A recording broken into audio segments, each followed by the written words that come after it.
video on this cheap blender that I bought from the supermarket.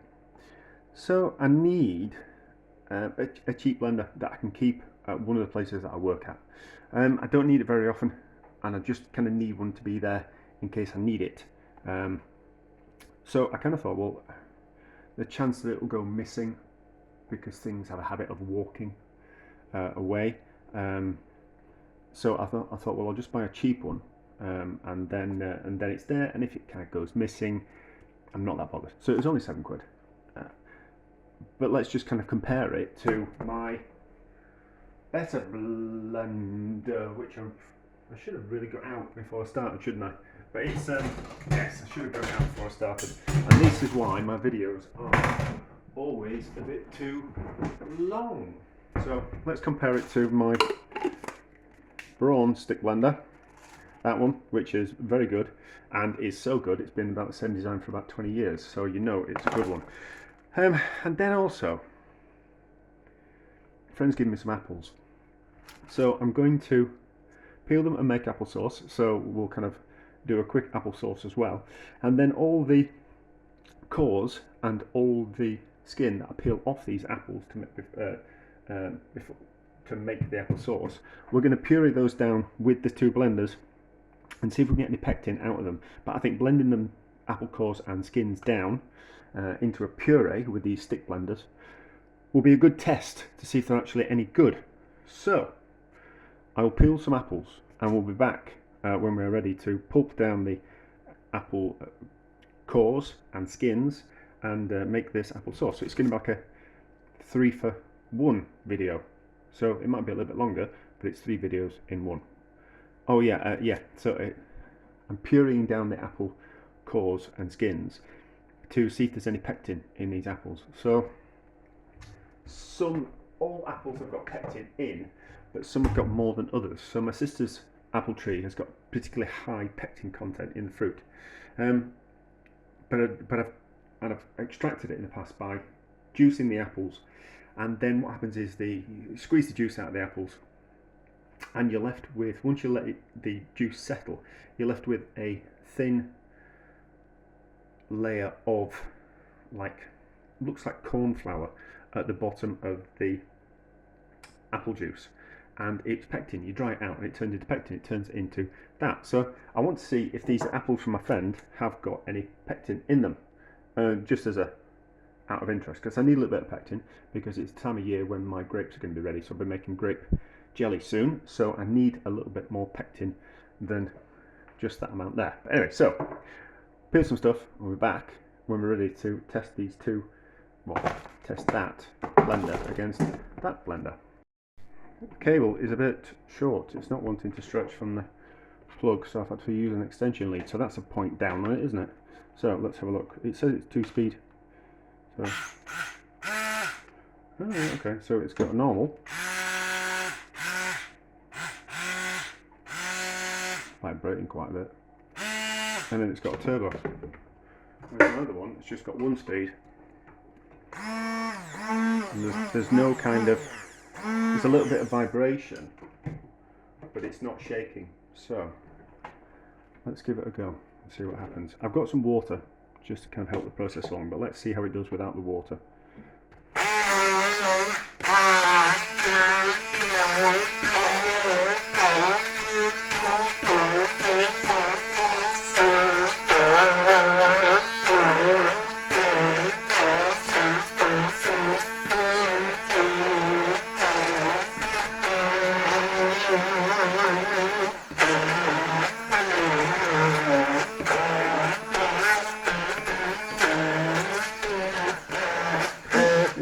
It's not slowing it down, and it's slowly getting there. Ideally this is not the right tool for the job, but I'm giving it something difficult to do as a test.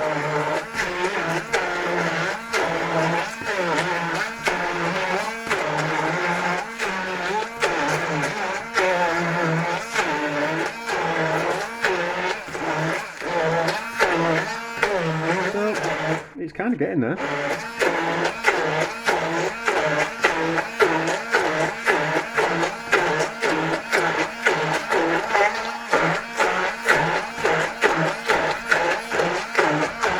kind of getting there. It's taking a little bit of time. Let's see how my brawn copes with this. I've got cables everywhere. I should have been more tidy, shouldn't I? But anyway, so how does this do?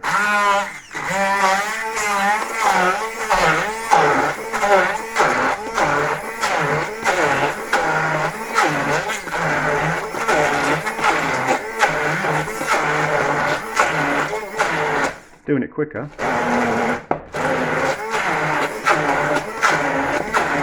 But that might be the fact that it's got a bigger blade on it.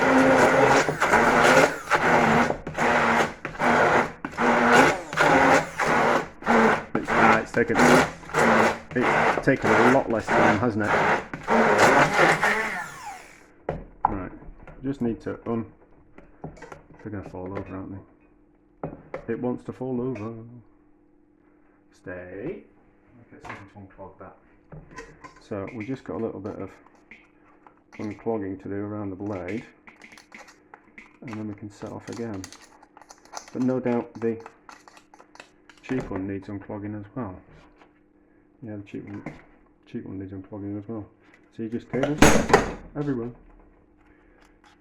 Not to worry. Okay.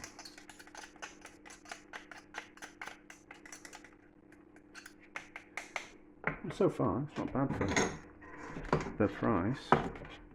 So now we've unclogged. Give it another go.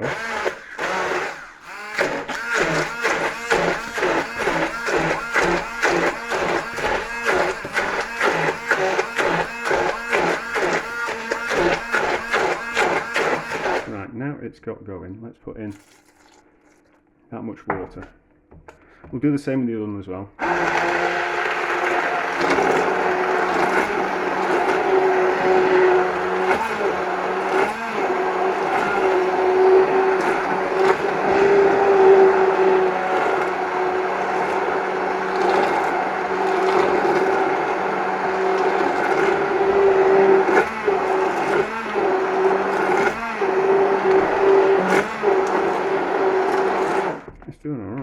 It's doing alright. Right, water into that one.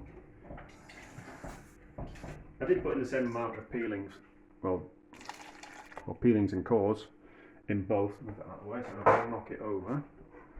And let's see how this one does. That's going to get in the way, isn't it? Proper planning and all that. So.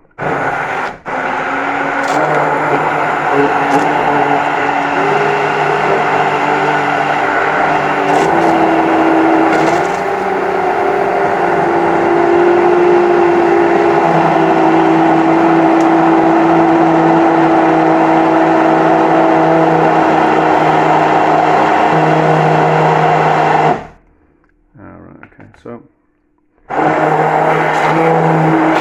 the bronze seems more powerful than it probably is. If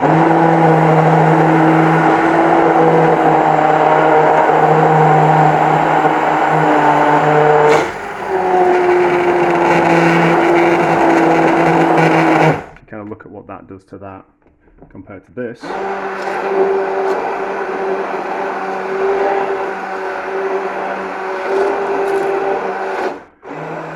Normal. That's turbo. That's making a lot easier work of that. But do you know, I've had a bit of a tidy up and salvaged what I could, but it doesn't really matter. So as we can see, I think my old brawn one has done a better job than this new nutmeg from Morrison's, but it was only £7. And it seems like it's done the job. I don't know how long it'll last, but it's not bad for £7. Not bad at all. It got a little bit warm, so as it was struggling with the apples, it heated up slightly, which in the same way that my brawn didn't, the one from Brawn didn't. But it's the brawn one will be about £20. That's £7. So you kind of make your choices, don't you? And just because it is £7 doesn't mean it's a load of rubbish. It's actually pretty good for the price. So there we go. That's a success. Now let's see if we can extract some pectin from this pulp that I've made a mess of. Ooh, that's had about 15 minutes in the microwave. I haven't had to look after it. I've just had to pull it out every 5 minutes and give it a stir, and as you can see now, it's starting to cook down. You've got to make sure that the bowl isn't too big for the microwave, otherwise you get hot spots, and then it wants to bubble. It wants to bubble over, but that's turning down to a puree. So I reckon another 5 minutes, and it'll speeden up because it's all now immersed in a hot liquid, so it's going to start cooking quicker and quicker the further along in the cooking process you get. The apple sauce is ready. As we stir it round, all the bits of apple break up. Now, it can be a little wet because we've not had it in a pan and the moisture hasn't evaporated out of it. That's why I'm struggling to get my words out today. It's because I've got things on my mind. That's what it is. So it can be a little bit wet, and actually if we add some sugar in now, it'll be kind of a little bit too wet. So what we can do is we can put it into a cloth and drain out some of that liquid. But there's certainly, doing it in the microwave, it's certainly easier than doing it in a pan, in my opinion, because you can just leave it to get on with it. And we don't have to add any sugar, we don't have to watch it. And now we can simply put that in a container and freeze it, and it'll be ready for when we want it. And what you can do with fruit purees is, so I'll find a container first. Just give the waste pulp just another quick pulse with the blender, and then into a cloth that's in a colander over one of those plastic jugs. So we'll just squeeze. Most of the liquid's going to come through, but the more liquid that we squeeze through, the more pectin there will be, if there is any. So it's just a case of squeezing. Now, what happens when you're squeezing things like this is it's the outside. You get lots of moisture out, but then it's the outside that gives up most of the moisture, and the inside of that ball there is still moist, whereas the outside is dried up. So we need to move it around in the cloth so we can extract the juice from the center just that little bit easier. So move it around in the cloth like that. This works for most things, does this, like that.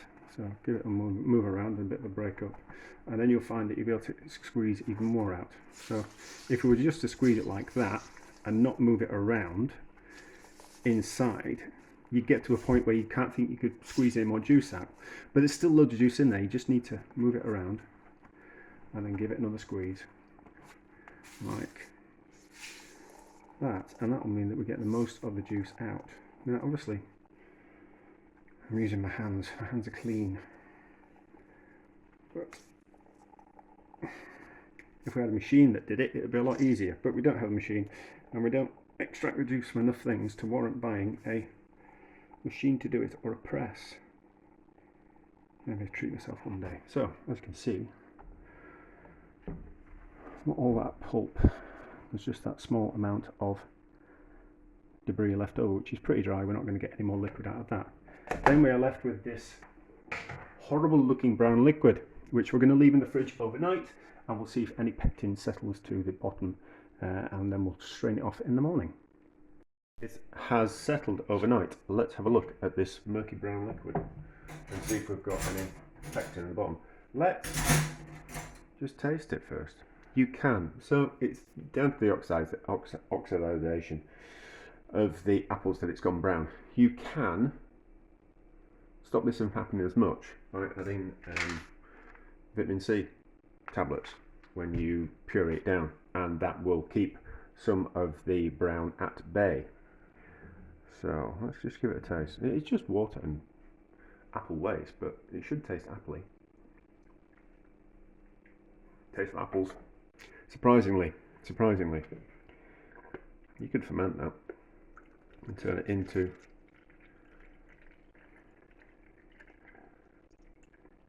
cider, and then carry on fermenting it and turn it into vinegar, apple cider vinegar. Need a little bit of sugar in it, but it would ferment. We have some sediment at the bottom, but it's not like a white powder like pectin. So I don't actually know if it is pectin. I think that's just sediment. There's no real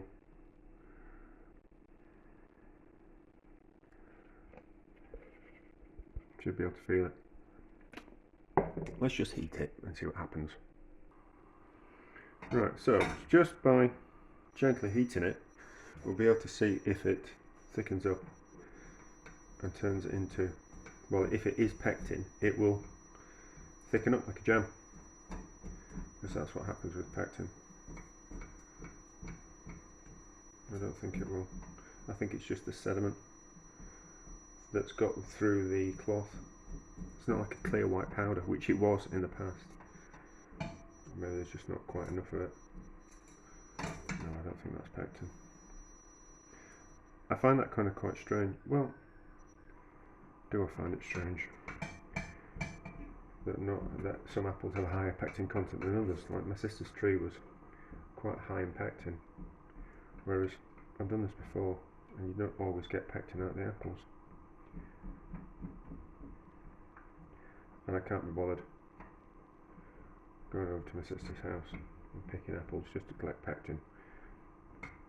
If I was going over, I might do.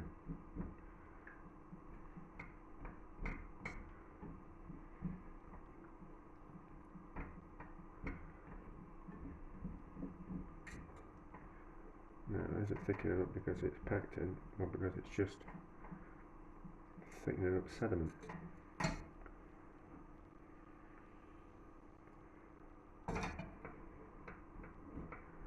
It's a long video, isn't it? But no one makes the videos to answer the questions that I want answering. So I find myself having to turn that off, stupid residual heat in the pan. So I find myself having to find out myself. Do you know that might actually be pectin? It's thickened up slightly, but it might just be the sediment. It's not clear enough. It's not that this needs to be clear, but it's not. I'm not 100% sure if it is pectin. I would have thought it had gone more jammy than that, rather than just that. Just looks like I've driven off the liquid and been left with the actual solids, which aren't really doing anything. They're doing what a normal. So if you were to take something that didn't thicken up, so something like a vegetable paste, like a puree, it's just drying out in the pan. It's not actually thickening up like a jam would. It's just thickening up like a puree. So I don't think there's any pectin in those apples. There might be, but I think it'd be like a small amount, and getting it out that way doesn't seem to be working. Certainly compared to the other time that I've collected pectin from apples. So there must be some apples that are more full of pectin than others. My sister's tree, there's 2 apples on it, 2 different apples varieties on this one tree. So apples, you don't grow apples from seed. You take a cutting from the tree and splice it onto a hawthorn root, and then that guarantees that the fruit growing on that tree will actually be the variety of fruit that you want to grow. Because apples get pollinated by all different types of apple trees, you get hybrids. So you couldn't take a seed from a Braeburn apple, plant the seed and then grow a Braeburn apple tree. You would get a cross between what that apple was pollinated, apple tree wise, and the Braeburn. So it'd be somewhere in the middle.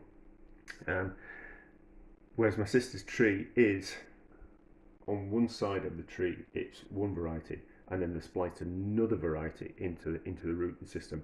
So it's got 2 apples on one tree.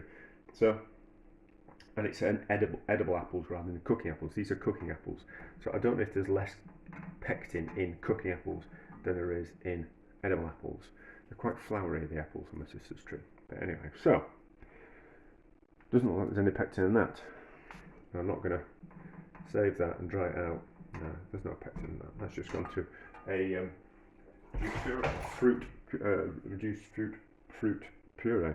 So, not a success. It doesn't matter. We made a mess of the cooker and we had to clean it. So, a disaster.